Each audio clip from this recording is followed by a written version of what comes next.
মধ্যপ্রাচ্যে যুক্তরাষ্ট্র, ইসরায়েল ও ইরানের চলমান সংঘাত ঘিরে আন্তর্জাতিক অঙ্গনে উত্তেজনা বাড়ছে। এই পরিস্থিতিতে যুদ্ধের বিরোধিতা করা ইসরায়েলের সঙ্গে স্পেনের কূটনৈতিক সম্পর্ক আরও অবনতির দিকে গেছে। এরই মধ্যে ইসরায়েল থেকে নিজেদের রাষ্ট্রদূতের পদ স্থায়ীভাবে বাতিল করেছে স্পেন। বার্তা সংস্থা রয়টার্সের প্রতিবেদনে বলা হয়েছে, দেশটির সরকারি গ্যাজেটে প্রকাশিত এক সিদ্ধান্তে তেল আবিবে নিযুক্ত স্পেনের রাষ্ট্রদূতের পদ আনুষ্ঠানিকভাবে বিলুপ্ত করা হয়েছে। এর ফলে আপাতত ইসরায়েলে স্পেনের দূতাবাস একজন ভারপ্রাপ্ত কর্মকর্তার মাধ্যমে পরিচালিত হবে।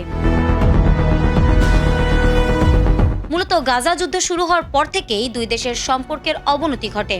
2023 সালের 7 অক্টোবর হামাসের হামলার পর গাজায় যুদ্ধ শুরু হলে ইসরায়েলের সামরিক অভিযানের কঠোর সমালোচনা করে স্পেন। পরে ফিলিস্তিন রাষ্ট্রকে স্বীকৃতি দেওয়ার সিদ্ধান্ত নেয় স্পেন সরকার, জানিয়ে তীব্র প্রতিক্রিয়া দেখায় ইসরায়েল। এর আগেই কূটনৈতিক উত্তেজনার জেরে ইসরায়েল থেকে নিজেদের রাষ্ট্রদূতকে ডেকে নেয় স্পেন।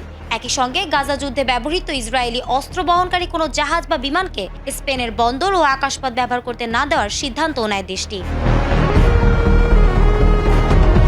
এই পদক্ষেপের তীব্র সমালোচনা করেন ইসরায়েলের পররাষ্ট্রমন্ত্রী। তিনি স্পেনের সিদ্ধান্তকে ইহুদি বিদ্বেষী বলেও মন্তব্য করেন।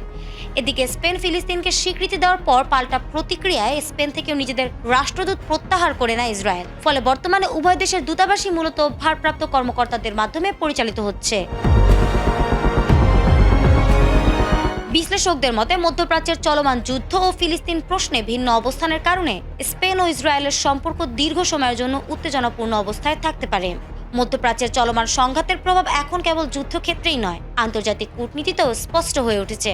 স্পেন ইসরায়েলের সম্পর্কের এই অবনতি তারই নতুন উদাহরণ। ফারহানা হক, এটিএন বাংলা।